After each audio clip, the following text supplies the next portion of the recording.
కుంభరాశి వారికి ఈ వారం మిశ్రమ ఫలితాలు గోచరిస్తున్నాయి. ఇంటా బయట చెప్పుకోదగిన స్థాయిలో ఏమీ ఉండదు. ఉద్యోగంలో ఇబ్బందులు ఉండే అవకాశం గోచరిస్తోంది. కష్టానికి తగిన ప్రతిఫలం లభించకపోగా ఆరోగ్యపరంగా ఇబ్బందులు ఉండే అవకాశం గోచరిస్తోంది. చిన్న చిన్న ఆరోగ్య సమస్యలే పెద్దగా ఉండే అవకాశం గోచరిస్తోంది. కాబట్టి ఆరోగ్యరీత్యా కొన్ని జాగ్రత్తలు అనేవి తీసుకోవాలి. సెల్ఫ్ డ్రైవింగ్ విషయంలో, దూర ప్రాంత ప్రయాణం విషయంలో కొన్ని జాగ్రత్తలు తీసుకోవాలి.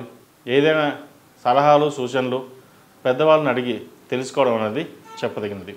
వ్యాపారస్తులకు వ్యాపారపరంగా అన్ని అనుకూలంగా ఉంటుంది. అన్ని అనుకూలంగా ఉన్నట్టు కూడా ఉంటుంది. అయితే కొన్ని చేదు అనుభవాలు ఏర్పడే అవకాశం గోచరిస్తోంది. వ్యాపారపరంగా సహనం, ఓర్పు ఉండడం అనేది చెప్పదగిన విషయం. ఈ రాశిలో జన్మించిన స్త్రీలకు వృత్తి ఉద్యోగాల పరంగా, వ్యాపార పరంగా అనుకోని స్థాయిలో ఈ వారం ఉండకపోవచ్చు. నిరాశ, నిస్పృహ అనేది ఏర్పడుతుంది. అయితే కష్టానికి తగిన ప్రతిఫలం లభించడానికి కాస్త సమయం పడుతుంది. ఓర్పు సహనంతో ముందుకు వెళ్ళండి. ప్రభుత్వ పరమైన ఇబ్బందులు వచ్చే అవకాశాలు గోచరిస్తోంది. జాగ్రత్త వహించండి. ఈ రాశిలో జన్మించిన విద్యార్థులకు కాలం అనుకూలంగా ఉంది. ముఖ్యంగా విద్యార్థులకు విదేశీ వెళ్ళాలన్నా, ఇక్కడ మెడికల్ సీటు లేదా టెక్నికల్ సంబంధించి విషయ వ్యవహారాలు వీరికి అనుకూలంగా ఉంది. కాబట్టి విద్యకు సంబంధించిన వ్యవహారాలు అన్నీ బాగున్నాయి కాబట్టి ముందుకు వెళ్ళడం చెప్పదగినది. ఈ రాశి వారికి ఏది నడుస్తోంది. మార్చి 29న శని భగవానుడు ద్వితీయంలోకి మారిపోతున్నారు. కాబట్టి కొన్ని మంచి ఫలితాలే ఉంటాయని చెప్పవచ్చు.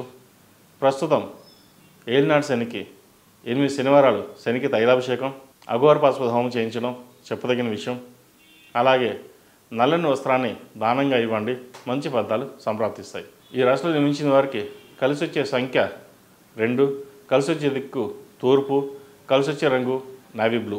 ఈ పూజా స్టోర్.in పసుపు కుంకుమ నుంచి దేవతా విగ్రహాల దాకా అన్ని రకాల పూజలు, వ్రతాలు, వివాహం, గృహప్రవేశం, హోమాది శుభకార్యాలకు కావలసిన పూజా సామాగ్రి అంతా ఒక్క క్లిక్తో మీ ఇంటి వద్దకే. నేడే ఆర్డర్ చేయండి మీ ఈ పూజా స్టోర్.in లో. One stop for all puja needs.